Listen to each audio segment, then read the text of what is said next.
ہدایت کو پہچاننے کا شعور, حق کو جاننے کا شعور. اگر یہ شعور ہی انسان کے اندر نہیں ہے تو پھر آپ یقین کر لیں وہ اشرف المخلوقات ہے ہی نہیں. وہ بظاہر آپ کو انسان نظر آتا ہوگا, but in reality he is not a human being.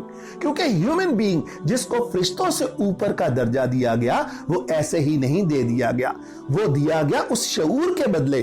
اگر وہ شعور حق کو پہچانتا ہی نہیں تو پھر آپ جیسے مرضی انسانوں کی طرح چلے پھرے, اب جیسے آپ کی مرضی موومنٹ ہو, آپ جیسے مرضی سفسٹیکیٹڈ کہلا رہے ہوں, لیکن آپ انسان اشرف المخلوقات نہیں ہیں. اب جبکہ منافقوں نے یہ اس آگ کو بجھا لیا اور حق کو جانتے بوجھتے نہیں مان رہے تو اللہ تعالیٰ نے ان سے بے نیازی اختیار کر لی اور ان سے نور ہدایت کو چھین لیا. نور ہدایت, یہ نور ہدایت ہے کیا؟ میں آپ کو قرآن کی ایک آیت کے بارے میں بتاتا ہوں. اللہ تعالیٰ فرماتے ہیں یوم تری المؤمنین والمؤمنات یسعی نورہم, اور وہ دن جب یہ نور مومن اور مومنات کے سامنے چلے گا اور ان کی رہنمائی کرے گا. اس کا مطلب ہدایت کا جو نور ہے وہ مومنوں کی رہنمائی کرتا ہے. کیونکہ ہم بارہا اس کے بارے میں بیان کر چکے, اگر آپ کے پاس ہدایت ہے ہی نہیں تو آپ دنیا کے امیر ترین شخص ہو جائیں, بظاہر آپ خوشحال ترین لوگ ہو جائیں, کوئی اللہ کی نظر میں اس کی حیثیت نہیں. کیونکہ یہ دنیا کے اندر تو آپ جو مرضی کہلا لیں, جو دنیا بذات خود ہے ہی کچھ نہیں. That is a greater dream. ہم سمجھ ہی نہیں پا رہے ہیں اس کو. آج ہم ادھر ہیں تو کیا گارنٹی ہم کب ادھر نہیں ہوں گے, اور جب ہم نہیں ہوں گے تو ہماری کون سی چیز ہے جس کے ہم مالک ہو جائیں گے, یہاں پر کہلائیں گے.